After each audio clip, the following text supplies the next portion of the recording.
Happy Lord's Day sa inyong lahat. Unang-una, gusto ko magpasalamat sa Panginoon dahil isa na akong ganap na member ng CCWC. Ayan, at gusto ko magpasalamat sa inyong lahat na tinanggap nyo ako sa mga boto ninyo para sa akin. Ayan, mahal ko kayong lahat. Ayan, yun lang po.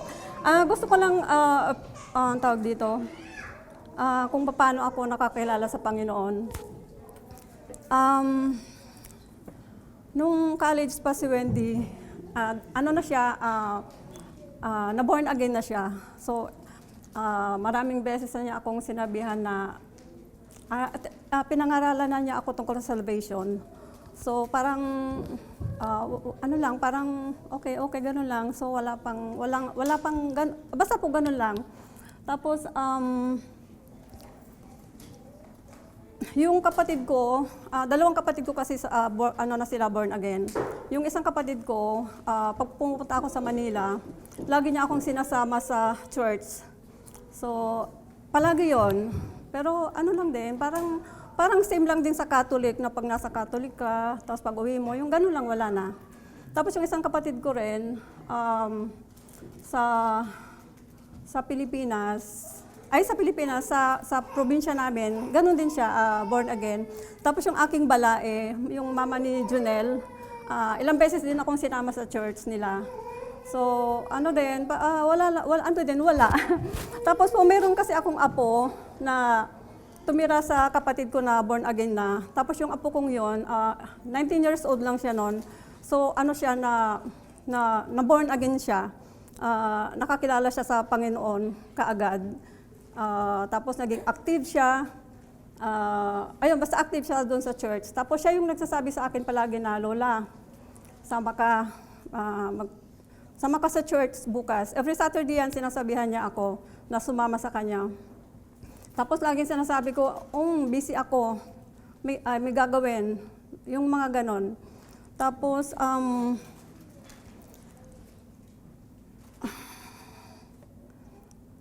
tapos nung minsan, sinabihan niya ako,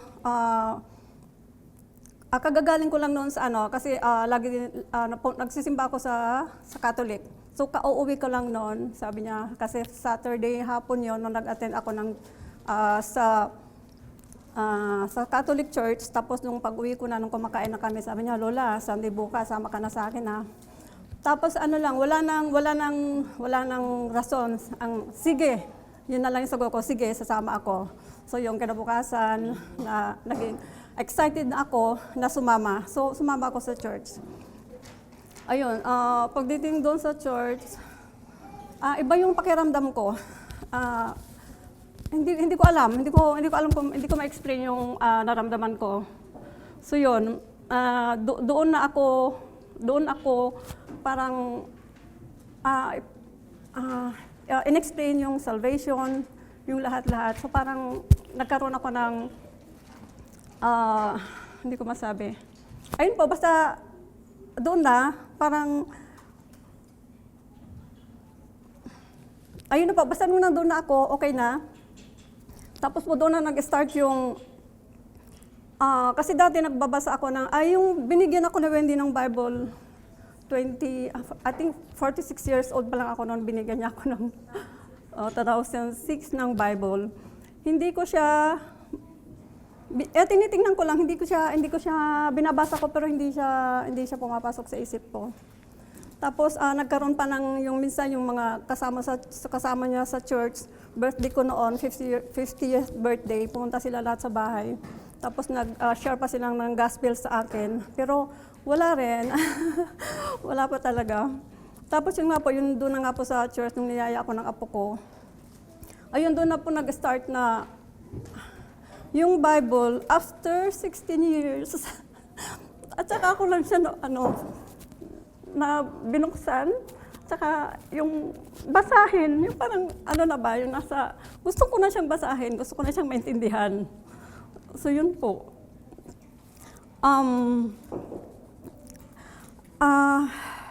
Tapos nung ang malaki ang naitulong sa akin nung na-born, kasi na-baptize na ako doon, so na-born again na. Nawala na yung, dati kasi addict ako sa panonood ng Korean novela. Pero lahat po yun natanggal, naalis, wala na. As in, ano na lang po, instead na manonood ako ng Korean novela sa gabi, hindi na po. Yung Bible na lang yung, yun na lang yung binabasa ko tuwing gabi. Ayun po. Ano pa ba? Ay, sorry po. Meron lang po akong isi-share. Nung hindi pa po ako naboborn again, nagkaroon ako ng, parang dito po binase sa yung sa Salmo 55:24, ibigay mo sa Panginoon ang iyong mga alalahanin at aalagaan kanya. Ayan, hindi kanya pababayaan, yung sa Hebreo 13:5, hindi kita iiwan ni pababayaan man, sabi ng Panginoon. Kasi po nagkaroon ako ng problema na super bigat talaga. Grabe siya. Tapos, nung time na yon, wala akong kakampi. So parang lumapit lang ako sa Panginoon. Sabi ko, Lord, tulungan mo ako. Alam ko ikaw lang yung makakatulong sa problema ko. Tapos, yun. So, araw-araw umaalis ako ng bahay para ma-solve yung problema ko na yon. Tapos hanggang minsan sa gabi, hindi ko na alam kung anong gagawin ko. Pagod na ako. Sabihin ko na lang kay Lord, Lord, pagod na ako, matutulog mo na ako. Gusto ko magpahinga, ikaw muna bahala sa problema ko. Ganon po. Ayun, hanggang sa, yung kausap ko na tao, tumawag sa akin, sabi niya, hindi raw matutuloy yung pinag-usapan namin. So, hindi ako nalungkot. Sabi ko lang, Lord, okay lang. Kung yun ang will mo, sabi ko, okay lang, yun lang po. So, siguro, after 4 hours, may tumawag na naman sa akin. Sabi niya, Ma'am, okay na po, solve na po yung problema niyo. O di ba, si Lord, nandyan lang siya. Hindi niya, kung ang faith, yung faith natin sa Kanya is matatag, hindi niya tayo iiwan, hindi niya tayo pababayaan. Ayun, lagi siyang nandyan sa atin. Ayun, yun lang po.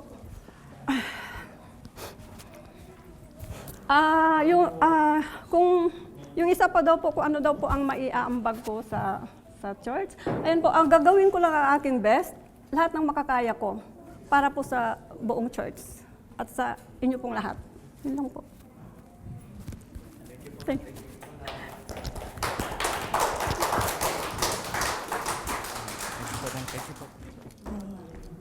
Magandang tanghali po sa inyong lahat. Una po ay magbibigay po na ako ng panalangin. Okay. Prayers po. Heavenly Father, guide my path and grant me clarity so that my life's journey becomes a testament to your wisdom and love. Let my life be not just the story of hardship, but the clear manifestation of your glory and source of comfort and growth for others. And Father, I declare that my destiny will no longer be a mockery, rather it will become a reference point of your faithfulness. Amen. Pasensya na po, medyo mahaba-haba po. Gumawa po ako ng testimony at iba pa ho yung may special testimony pa ho ako. Okay, before I knew Jesus, I felt lost and anxious, always trying to fill a void with worldly things, but nothing brought lasting satisfaction. During a difficult times, I realized I need God's help and pray and ask Jesus to forgive my sins and guide my life. And in that moment, I felt a peace and I never known.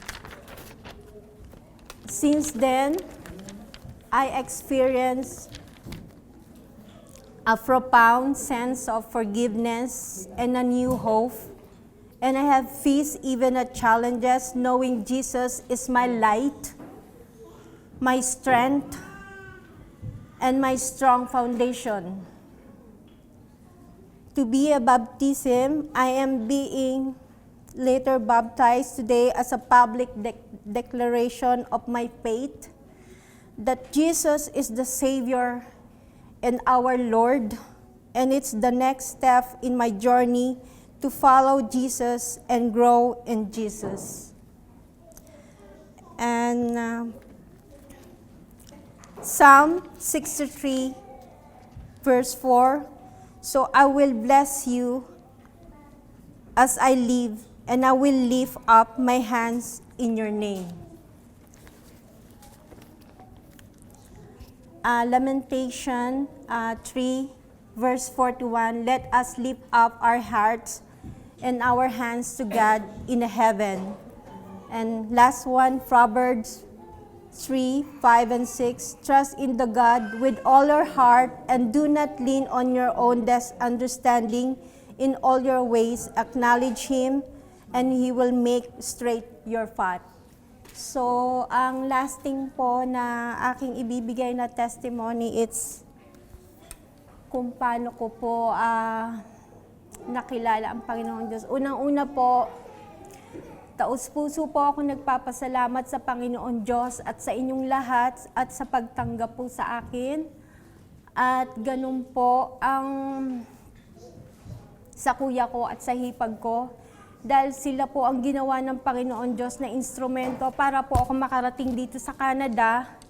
And then ang kuya ko po, he's try his best na mabuksan ko po ang puso at isipan ko para sa Panginoon Diyos. So, una-una, nagpapasalamat mga po ako sa Panginoon Diyos at sa kapatid ko at sa hipag ko at sa mga pamangkin ko. Yeah, I know, medyo matigas po talaga ang ulo ko noon at alam nung kuya ko yan. Kasi medyo, ano po kasi kami both side, pure Catholic po kami. Pero thank God po at ang kuya ko nakarating dito sa Canada. Through of my sister-in-law, nabuksan din po ang puso't isipan ng kuya ko at ganun din ng kanyang mga anak at kahit papaano po naimulat sa Panginoon Diyos. So ang testimony ko po, marami po akong pinagdaanan sa buhay ko, lalo na doon sa first husband ko, pero lahat po yan sa tulong po ng Panginoon Diyos, nalagpasan ko po yun. Kaya anuman ang mga dumarating sa ating buhay na pagsubok, wag po tayong susuko. Dahil ito po ay hindi tayo pababayaan ng Panginoon Diyos. Ang Panginoon Diyos ay laging nandyan. Kailangan lang ho tayong i-reach out natin ang Panginoon, itaas natin ang mga kamay natin at huwag tayong magdadalawang isip na humingi ng tulong sa Panginoon. Yun lamang po. Maraming salamat po.